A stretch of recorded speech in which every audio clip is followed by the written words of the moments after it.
Joining us this morning, Titania Jordan. Tatiana Jordan. Did I get the name right? Jordan? Titania. Titania. Okay. Titania. All right. It's Titania Jordan.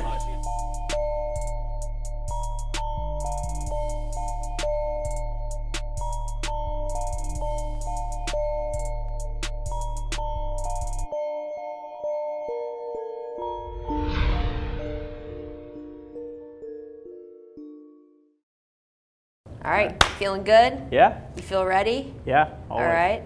No pun intended. That's my name. We can use this, by the way. It's a comedy show. Been hearing it since I was 5. Oh, wow. Never gets old, I'm sure. So I'm here with KP Reddy. We're about to talk about some really, really important, groundbreaking things. So I'm so glad that you hit the play button. Or maybe you didn't. Maybe it's just autoplay. So that's even better. Either way, Yeah. Thank you for being here. Absolutely. Yeah.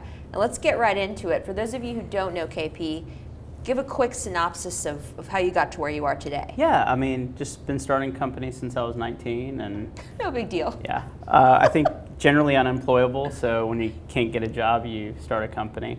No, I started when I was at Georgia Tech. They said, "Hey, there's this thing called the web. We want you to learn how to use the web." And so I started building websites. Actually, a lot of people don't know the Georgia Tech Civil Engineering Department was the first college to have class notes and all available on the web. Wow. Back in '95. Way to go, Tech. Yeah, and civil engineers. Yeah. So so just started doing that and building websites on the side. And in 1997, launched a company that me and a buddy started with credit cards. So we didn't even know what angel funding was other than borrowing money from our parents, and credit cards was our angels. And we just built a company and started, the old-fashioned way, client at a time. And next thing you know, we were going public and acquiring and merging with companies and all kinds of craziness. And next thing you know, we have 900 people around us. My partner, I think, made the right choice. He said, I'm kind of burned out. I'm going to go take care of myself and maybe focus on myself. And I kept going. Wow. Which, good news, bad news around that. But yeah, so there's been starting companies, and I started another one in 05 and exited that in 09. And then 2011, I decided to take about a year off. A lot of people call it a sabbatical. I call it a pre-tirement. Everybody should retire at least one time. And then, a good friend of mine said, hey, you need to come give back. There's a lot of startup activity. And before that, I was commuting a lot. So I was commuting out to San Francisco, commuting out to LA. So really hadn't been connected with the Atlanta community. And he said, come, there's a bunch of young startups that could use your help. I guess I became the old guy overnight. So just started working with startups down at ATDC, and then they gave me a job, which was kind of cool because when you're on pre-retirement, healthcare gets expensive. Yes. So they said healthcare benefits, and I said sold. Ooh. Right. So, and the next thing you know, I was in charge of ATDC, which was very interesting for me. It was good for me to onboard back into the work life, off of what was essentially me being in yoga class a lot and cooking for my kids and doing whatever. It was a great kind of soft landing back into work at ATDC. But once I got put in charge, I know there were a lot of questions actually, like, hey, KP's so laid back, is he really gonna really show up to meetings? Is he really gonna step up? Is he gonna do anything? And for some reason they put me in charge, and the fire in the belly came back. That's great. So what happened at your tenure at ATDC? So it was really interesting. ATDC is an amazing place in that it's there has not been a lot of consistency there, and you're not really picking up someone else's agenda. It's kind of pieces and parts that you get to pick and choose and put back together however you want. Now they've had some continuity, but in the past there was total lack of continuity. And so it was kind of freeform. And I think the biggest thing we started focusing on was starting to focus on the community at large and not just Georgia Tech. It started while I was there, and now that's, I would say, become the primary emphasis right now for ATDC, which is great. It's wonderful. I love what is going on down there. Yeah. I say down there because we're at the perimeter mall area right now with the King Queen building, so yeah. It's down there. OTP. OTP, yeah. We're literally on the perimeter, yeah. But yeah, so OTP. You are in a few different things right now, one of which we covered with Kevin Sandlin, the Combine. So talk about that briefly. Yeah, so the Combine, one thing I saw at ATDC, the corporate people kept coming through wanting to get some startup on them. You know, they're like, they're like, oh, we're just not that cool, and they'd show up, and they thought that somehow by being around startups that they would like go back and do osmosis. Something. It would just happen. It's magic. And then they went back to their boring day jobs, and nothing ever happened. But what we did see is that this idea that corporations somehow need to go outside for innovation. And what we found was at the Combine that there's a lot of innovation inside. They just don't know what to do with it. And so what we do is we go into large corporations, we mine all their ideas, patents, abandoned projects. You know, that's one thing you see if you're a company doing $500 million a year and you have a product that's really innovative that's doing $2 million a year, no one cares. Yeah. Right. So crazy. It just kind of sits around, and so they kind of say, hey, we've tried this, we like it, we think it's a good idea. We're crushing it. You know, I had one executive tell me, you know, it's mice of men, right? We're like Lenny, we love it so much we crush it, you know. So, wow, that's a crazy metaphor. Right. So, and that's how corporations are. They're so massive. I've had one large company tell me that in 3 years, if the business unit doesn't generate $150 million in EBITDA, then it's not worth it. You know, it's career suicide for the most capable people in a large organization to go work on these little special projects. They're always looking to get a bigger P&L and a bigger fiefdom. Scale. So what we found is like we'll go in and we'll work with you folks, and then we spin it out. So we spin it out. They're on the board. They're co-investors, but we run and operate the company like a startup. So we've been doing that for about 1.5 years. We've got a couple companies in Scotland, a few in New York, one in Cupertino, a couple here in Atlanta, and that's been going extremely well, and continues to do really well. That is super innovative. The companies that are currently in the Combine are just, you wouldn't even think of these technologies, and it's cool that they are actually coming to market and able to be used and able to make a huge impact. So we'll link to that episode where Kevin outlines all the different companies and the cool technologies that they're using right below in the description.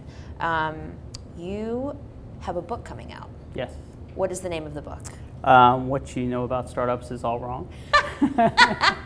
What you know about startups is all wrong. I love it. So I think I know a lot about startups, having been in at least 4 and advising multiple others. So what do I know that's all wrong? So I think, you know, everybody gets focused on the, you know, customer discovery and business model canvas and, you know, all the, you know, angel invest, you know, how to do an angel round. I mean, that's the focus of building a startup. And I think the reality is we all are missing kind of the me in that equation, the selfishness and the taking care of yourself aspect of doing a startup, because very quickly it's all about everyone else, right? It's about your investors. It's about building, you know, when you talk about building the right culture, that becomes more about your employees and your team than it does about you, right? So when you're CEO of a startup, no one asks about you. Right, and you're not allowed to ask. You're not. It's, you know, you have to go home and tell your spouse things are going well, right, in a very subjective way, because things maybe aren't going that well, and they're loving and supportive, and they, you know, yeah, great, good job, you know. They don't realize that blog post that got 1,000 likes didn't really generate any revenue, right? That's kind of fake in a way. You have employees that are looking to you for constant inspirational, motivational, and you know, spirit around what you're doing and what your mission is, and especially when you see a lot of startups that aren't really that mission oriented, right? I mean, how many more ways can we analyze social listening and marketing analytics? And there's not a lot. I mean, you can't be passionate about that. You know, you're not saving lives, right? So the CEOs have to be these great motivators around maybe a product that's fairly empty. And create it mission oriented, because, you know, we all know we have a millennial culture that's very mission oriented. Yeah. So then and then your investors, God forbid you have anything negative to say to your investors, you know, so you're kind of by yourself, and, you know, then there's no me in that equation. So the book really focuses on a lot of these urban legends that I think have been kind of overbaked and aren't real, and and it's just not healthy. It's just not a good look for the people, and you see it. I mean, I see high rates of addiction in the startup community, right? I mean, everybody's always going out, everybody's always hungover, everybody's always drinking a pot of coffee. I've seen worse than that in a lot of startups, and so you see these problems, and I think that for me, I don't believe this isn't a startup cycle, right? This is the future. I think this is where people are going to be, and we have to play the long game in terms of taking care of ourselves and how we look at stuff. And if you look at like the misogyny that we keep hearing out of the West Coast, I mean, that's the tip of the iceberg, right? And we can sit here and point, oh, in the West Coast it's like that. It's not just. It still happens here. Yeah, it's here, right? We have lots of old white guys that think they can say anything. So the book's really focused on that part. It's really focused on kind of anti-hashtag startup life. I can't wait to read it. When can I buy it? So it's going to be out in September. Okay. Hopefully. I'm still, that's what my publisher says, which is a good thing. They hold me pretty accountable. They've been doing a pretty good job, more than others, in holding me accountable on that. So I can see this becoming very popular. I just personally, like I said, I can't wait to read it. Your insights and your experience is going to be extremely valuable, and your perspective, just the things that you've touched on right now, the addiction, the what about me kind of, nobody thinks about the CEO. I didn't start drinking coffee until I got into startups, and so the struggle right there is real. Right. With that, we were talking off camera about an internal team happy hour. Again, that's also new. Yeah. So right there with you on that. What do you hope to achieve with this book? Like, what would be the coolest thing ever to happen once this drops in September? So the book project started off about 2 years ago, and I kind of started writing it almost like, for my kids, like something for them to read. There's one behind the camera. Sup? Just something for them to get the details of my life, right? And then I sent the manuscript to my PR person, and I was just like, hey, is this too sappy? Is this too real? And she's like, oh my God, like, you've got to share this. And I was like, I don't know if I can put myself out there, right? And that's another thing in this market. Like, you can't, being authentic, being yourself, it's very, very hard, right? It's very hard to put yourself out there. So when I have my 2-hour sessions with my publisher, I'm not sure if I'm in therapy or if it's, if I'm writing a book. So oh my gosh, I need to write a book. This is great. It's a process, right? Yeah. So got with the publisher, and it's been a lot of work. So to me, the biggest thing about entrepreneurship is you cannot unring the bell. If you leave your job, if you leave corporate America, whatever it is, and you decide to be an entrepreneur, we tell ourselves a lot of lies. We say, well, if it doesn't work out, I can just go get a corporate job. If it doesn't work out, I'll just go do whatever.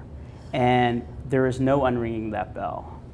And you could fail at your startup and go, hey, I'm going to go get a corporate job. And unfortunately, our loved ones support us, right? Our loved ones are, because we've never done it, they're like, oh, well, you've been very successful in your professional career. You're doing great. You've saved the money. You have a plan. Go do it. And then things don't go as planned, right? Because they never do. And so really, it's kind of, to me, back to your question is, if one person reads the book and they can think critically about jumping into entrepreneurship, and they decide they don't, right? There's so many books that say, do it, do it, do it, like control your own destiny. There's tons of those books. My view is that if I save one person from kind of jumping into something that they're ill-equipped to deal with, or their spouse or loved one saying, this seems like a lot more than you just going and doing a startup. There seems like there's a lot to it. And maybe we should rethink it. And just really having those conversations, because I've yet to find anybody that's jumped into the startup world, success or failure, and gone back into the corporate world and been authentically happy in their life. It rarely happens. Even if you're not good at startups, you get the bug. So, I mean, part of the challenge, see, in a corporate job, you go to a meeting, like nothing ever happens, right? And startups are instant gratification. Yes. You have a great call, and there's a follow-up, and there's right away. Right. You hire an employee, you went from 1 employee to 2 employees. That's 200% growth of employees. Like you're just pushing, and there's a lot of people cheering around you for success. You know, everybody wants you to be successful, and there's a lot of that support. You also talked about a fund. Yeah. So let's talk about that, because again, people who are going to do the startup thing might want to know about this fund. Yeah, we haven't publicly announced it, but we're working on it, and I think we're trying to be very deliberate. I've generally tried to avoid doing what is the norm, and that is tell everybody what you're gonna do before you actually do it. So annoying. Yeah, I'd like to go back through the newspaper and find all the pictures of all the people that were doing a fund, and go find out what really happened. We're being super deliberate. We're being super strategic. I don't have a timeline on it. We'd like to, in October, announce closing it. Closing the first round. Here's the 2 or 3 investments we've made. We'd love to do that, but I'm not going to put myself under that pressure. Or, there's a certain patience that's required and a certain cadence that you don't control. There's a little bit of, if we don't hit certain milestones by the end of October, rich people go on vacation and they're done for the holidays, right? So it's like, see you guys in February. I can't control that. You can't. Nobody can control that. So, but the idea is that really, I want to stick to what I know, and that's seed stage investing. After it hits $5 million in revenue, I'm generally not that great with startups. When I start seeing more accounting people than there are salespeople, that's when I tend to opt out. Yeah. So it's going to be focused on that. It's going to be focused on how we help both startups in the combine, outside of the combine, and we're going to look at it nationally. So we're going to be less about geography. One thing I continue to say about Atlanta, we have an amazing airport. Yes. There is no reason why I should limit anything I do to sticking in Atlanta, because the best deals aren't always here. We've got to go find the right deals with the right people. And a thesis based on geography isn't really a thesis. KP, thank you so much for your authenticity, your bravery, your time, for what you do to pour into both the local and global community. And I hope this is the first of many conversations we have. All right, thank you.